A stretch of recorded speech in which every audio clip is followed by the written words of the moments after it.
Hello, it's Hazuchio here.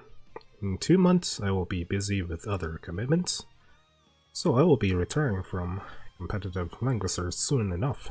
As a result, I don't know how many more of these videos I will put out until then.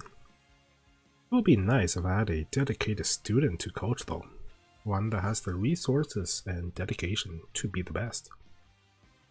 Perhaps you can reach me out on Discord. Anyways, today we'll talk about utilizing the advantages of Player 1 and Player 2 gameplay. First a bit of explanations, then an example match in the end. So a good player will utilize the Player 1 move priority and Player 2's last move to their fullest. Master this and you will greatly increase your chances of winning from just moving your units and engaging the opponent with more force than what the opponent can withstand. So let's expand more on both of these and figure out which teams and units best use Player 1 and Player 2's movements. For Player 1's turn priority is something that everyone should know that is their biggest advantage.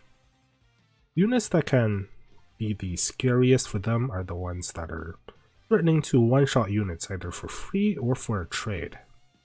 Like any sort of assassins going in for a one-for-one trade, that benefits them more, like either a mystery knight that can one-shot someone for free and then backtrack all the way to safety, or like a Hiei transforming and double attacking using turn priority, or just going for a one-for-one snipe, Leonhardt going for a teleport snipe, or any sort of units that can engage very quickly before the opponent's team is ready.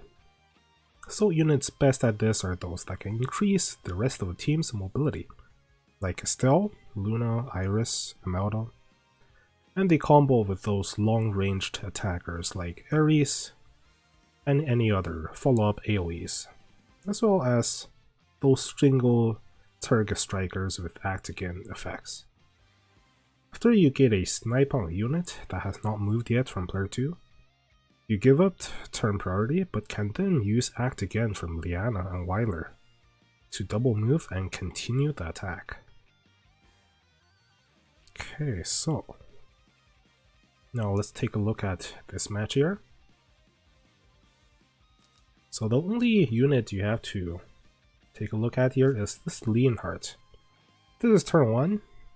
If we roll back a bit, you can see that we're turn 1, and then at the end of turn 1, some moves here. Apply this gospel to Leonhardt and then just teleport the Leonhardt right in here, right on this forest tile.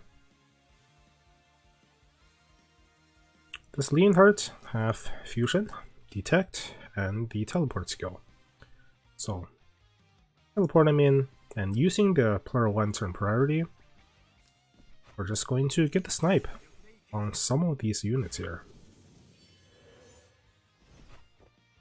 First, we're gonna take an attack from this Aoes, shrug it off with low cavalry, and we're on the forest tile, so there's really no way that the Aoes can one-shot this Leonhardt.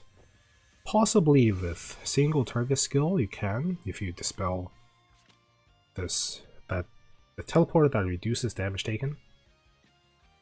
And now, we're using turn priority, we're moving first. This Leonhardt is set up here. And then we're just going to use this AoE here. Ledin doesn't even have ranged guard, and the Sophia is not even in the passive guard range. So this is just a very easy AoE here, and then snipe at the healer here.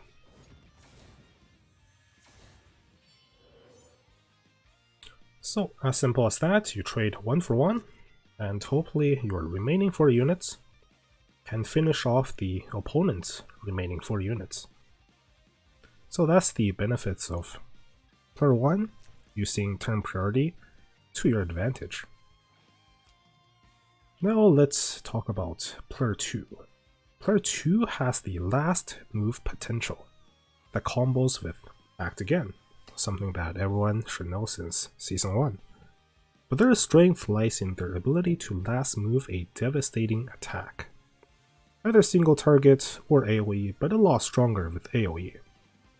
One that threatens the player 1 to use their healer action first, which is unbelievably strong for tank push strategies. Now imagine, instead of this game, that we were in a tank push situation, where both of our teams are just clumped up around this tower, and we're just getting ready to hit each other here.